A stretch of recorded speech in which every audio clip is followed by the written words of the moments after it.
सर्वांना नमस्कार। आज एका अत्यंत महत्त्वाच्या विषयावर बोलण्यासाठी किंवा सर्वांचं लक्ष वेधण्यासाठी मी आज आपल्यासमोर आलेलो आहे। मित्रांनो, बघा, मोठ्या प्रमाणावर शिक्षक भरती झालेली आहे, सध्या देखील चालू आहे आणि याच प्रक्रियेत संबंध शिक्षकांच्या या भरती प्रक्रियेमध्ये या नवनियुक्त शिक्षणसेवक होणाऱ्या लोकांसोबत सुरुवातीपासून ह्यांच्या प्रत्येक प्रश्नासोबत कायम सातत्यानं शासनासमोर यांची भूमिका मांडत असलेली अधिकृत एकमेव संघटना म्हणजे अटल शिक्षक संघटनेच्या माध्यमातून आपण मोठ्या प्रमाणात त्या ठिकाणी पाठपुरावा केलेला आहे। मग तो विषय इंग्रजी मराठी मीडियमचा असो, 2022मध्ये ज्यांची CTT झालेली होती त्यांना न्याय देण्याचा असो, किंवा इतर जे भरती प्रक्रियेत जे वेगवेगळे प्रश्न असतील जे निर्माण झाले, बिंदू नामावलीचा असेल, बाकी लवकरात लवकर शिक्षक भरती होण्याचं असेल, हे वेगवेगळे टप्पे व्हायचे, त्याच्यामध्ये ज्या काही अडीअडचणी आल्या, तर ह्या प्रत्येकाच्या संदर्भात आपण अटल शिक्षक संघटनेच्या माध्यमातून पूर्ण पाठपुरावा शासनाकडे केलेला आहे आणि लोकांना न्याय मिळवून देण्याचा प्रामाणिकपणे त्या ठिकाणी प्रयत्न केलेला आहे। आता त्याच अंतर्गत आता जो काही माझ्यासमोर सगळ्यात महत्त्वाचा प्रश्न आलेला आहे आणि ज्याच्यावर काम करणं खूप गरजेचं आहे, तर त्या प्रश्नावर सगळ्यांचं लक्ष वेधण्यासाठी खास मी आपल्यासमोर आहे। तर पहा, आज हे सर्व विचार करत असताना आपण शिक्षक भरती संदर्भात जे लोक शिक्षक म्हणून त्या ठिकाणी नियुक्त झाले, शिक्षक म्हणा, शिक्षणसेवक म्हणा, तर याच्यामध्ये अनेक लोक असे आहेत की जे शासकीय अथवा निमशासकीय कर्मचारी त्या ठिकाणी ॲक्च्युली आहेत। आणि मग हे शासकीय निमशासकीय कर्मचारी इतर कोणत्याही विभागाचा त्यांना ह्या पूर्वीच्या सेवेचा पूर्ण लाभ त्या ठिकाणी सेवा बदलल्यानंतर देखील जर तो शासकीय निमशासकीय कर्मचारी असेल, साधा MPSCमध्ये जरी तुम्ही गेला तरी तुम्हाला त्या सेवेचा लाभ मिळतो आणि मग तोच लाभ शिक्षक म्हणून देखील सगळ्यांना मिळाला पाहिजे, सर्व स्तरावर मिळाला पाहिजे। याच्यासाठी मोठ्या प्रमाणात त्या ठिकाणी पाठपुराव्याची गरज आहे आणि ह्याच पाठपुरावा करण्यासाठी आपली अटल शिक्षक संघटनेने हा प्रश्न हाती घेतलेला आहे। ओके, तर बघा, याच्यामध्ये आता जे ॲक्च्युली दोन प्रकार आहेत याच्यामध्ये। एक म्हणजे जे काही ॲक्च्युली शिक्षक आहे, ज्यांनी शिक्षणसेवक पूर्ण करून आता ते दुसरीकडे नियुक्ती घेणार आहे, हा एक वेगळा प्रकार।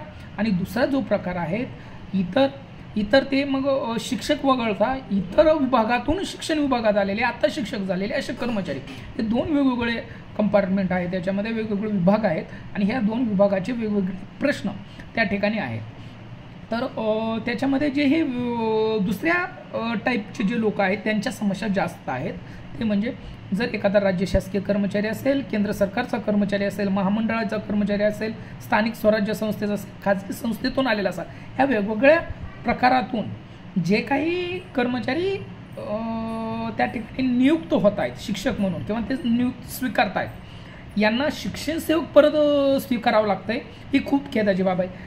असे मी अनेक उदाहरणं पाहिले की 10-12 वर्षे सर्व्हिस केलेली, परंतु त्यांना इच्छा आहे की आम्हाला शिक्षक व्हायचं आहे आणि 10-12 वर्ष सर्व्हिस केल्यानंतर आज त्यांची अशी स्थिती की आज जर त्यांचं कुटुंब चालवायचं म्हटलं तर ते 16,000मध्ये कुटुंब चालवू शकत नाहीत। आणि म्हणूनच जर आपल्याला जर एक समन्यायी प्रकारचं धोरण अवलंबायचं असेल तर जे की इतर विभागात राबवलं जातं, साधा शिक्षक देखील जर एखादा MPSCचा अधिकारी वगैरे झाला तर त्याला देखील त्या ठिकाणी जुन्या सेवेचा त्या ठिकाणी विचार केला जातो।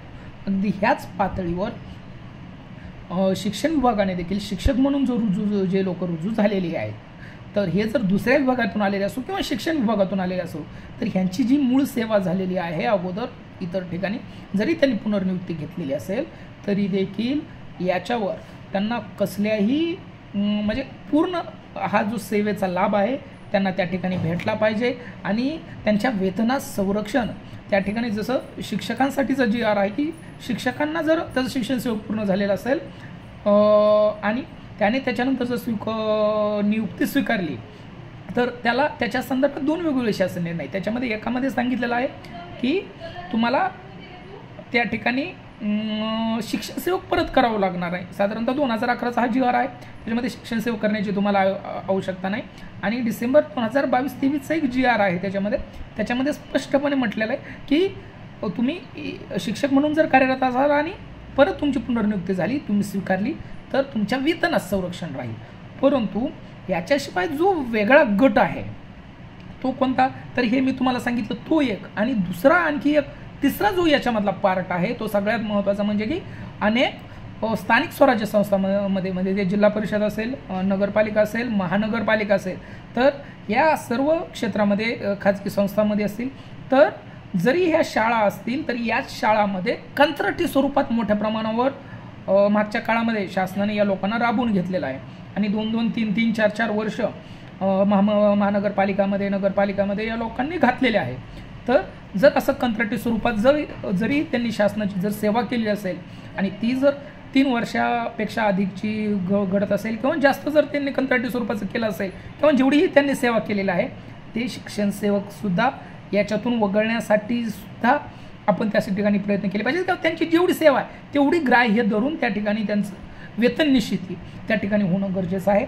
आणि म्हणून ह्या सर्व संबंधात ही माहिती याच्यावर आपण अटल शिक्षक संघटनेच्या माध्यमातून लढा उभारतोय आणि हे सगळे प्रश्न सोडवण्यासाठी आपण त्या ठिकाणी बांधलेले आहोत. हे प्रश्न आपण त्या ठिकाणी सोडवणार आहोत आणि त्याच्यासाठी आपण एक अटल शिक्षक संघटनेच्या माध्यमातून एक फॉर्म त्या ठिकाणी गुगल फॉर्म त्या ठिकाणी डेव्हलप केलेला आहे, जेणेकरून असे लोक नक्की किती आहेत महाराष्ट्रामध्ये आतापर्यंत नियुक्त झालेले की जे शिक्षण विभागातून आलेले आहेत आणि त्यांना देखील वेतन संरक्षणाचा लाभ भेटण्यासाठी वगैरे काय कारवाई करता येईल किंवा संघटनेकडून त्यांना काय मदत करता येईल ते आपण करणार आहोत. आणि दुसरा जो पार्ट आहे तो म्हणजे की इतर कर्मचारी, मग ते इतर शासकीय किंवा निमशासकीय कर्मचारी. आणि तिसरा जो पार्ट आहे की स्थानिक स्वराज्य संस्थेच्या शाळावर कंत्राटी स्वरूपात काम केलेले कर्मचारी.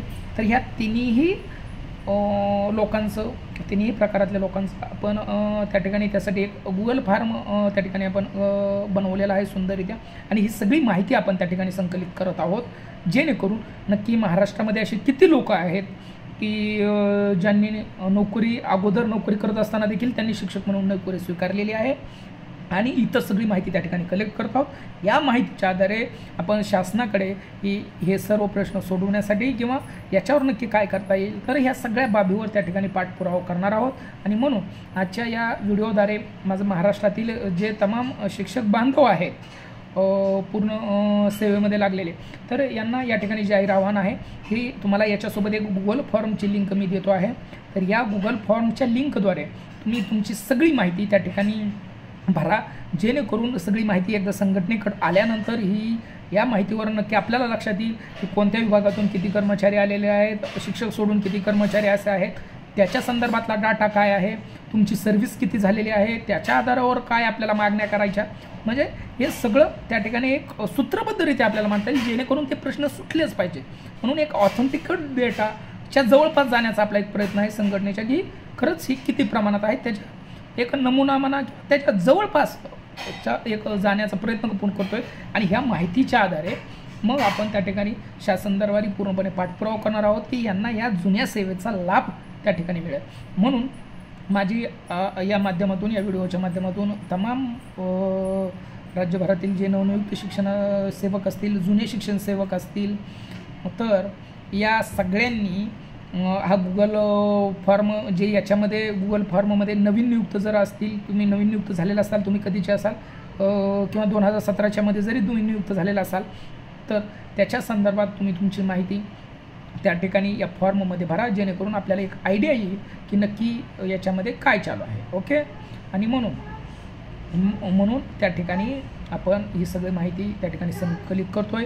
तुम्ही सगळ्यांना आम्हाला अशी अपेक्षा आहे की तुम्ही स्वतः फॉर्म भरा, हा फॉर्म बाकीच्या लोकांपर्यंत प्रोव्हाइड करा. ही लिंक ह्या फॉर्मची असेल, पूर्ण आपली व्हिडिओची लिंक असेल, हे सगळं सगळ्यांपर्यंत पोहोचवा, जेणेकरून यातून एकही कर्मचारी सुटणार नाही आपल्या सिस्टीममध्ये आलेला, जेणेकरून आपल्याला एक स्ट्रॉंग पद्धतीनं पाठपुरावा त्या ठिकाणी शासन दरबारी करता येईल. म्हणून या ठिकाणी माझं जाहीर आपल्या सर्वांना निवेदन आहे की आपण सगळ्यांनी स्वतः सहभागी व्हा. जरी तुम्ही या प्रक्रियेत नसताल तर कमीत कमी ही माहिती लोकांपर्यंत शेअर करा, जेणेकरून आपले वेगवेगळे प्रश्न त्या ठिकाणी आपण त्या ठिकाणी आपल्याला सोडवायचे आहेत संघटनेच्या माध्यमातून. आणि आपल्यासाठी लढणारी आपली संघटना कायम आपल्यासोबत आहे. आणि म्हणूनच आपण शिक्षण सेवकसुद्धा रद्द करण्यासंदर्भात देखील आपण त्या ठिकाणी मोठा लढा उभारतोय. त्याची देखील आपली बरंच काम त्याच्यावर आपलं झालेलं आहे. त्याच्या संदर्भात बाकी आपण करणारच आहोत लवकरच. बाकीची ही भूमिका त्या संदर्भात नक्की आपल्याला काय करायचं कसं सगळी तुम्हाला संघटनेतर्फे जाहीर केली जाईल. परंतु सध्या हा फॉर्म भरा, ही सुद्धा माहिती संकलित करा आणि जेणेकरून याच्यावर देखील आपल्याला काय करता येईल ते आपण करूयात. ओके, सगळ्यांनी फॉर्म भरा, जे याच्यामध्ये येतात ते फॉर्म दुसऱ्यापर्यंत पोहोचवा, शेअर करा, सगळी इन्फॉर्मेशन लोकांना यात सहभागी होण्यास भाग पाडा, जेणेकरून आपल्या सगळ्यांना न्याय या ठिकाणी मिळवता येईल. ओके, सगळ्यांना परत एकदा तुम्हाला जाहीर आव्हान आहे आणि हा फॉर्म भरा. बघू आपण याच्यावर नक्की आता असे किती लोक आहेत ते आधी शोधूयात आणि याच्यावर सगळ्यांना न्याय देण्यासाठी पूर्णपणे त्या ठिकाणी आपण प्रयत्न करूयात. ओके, सगळ्यांना धन्यवाद.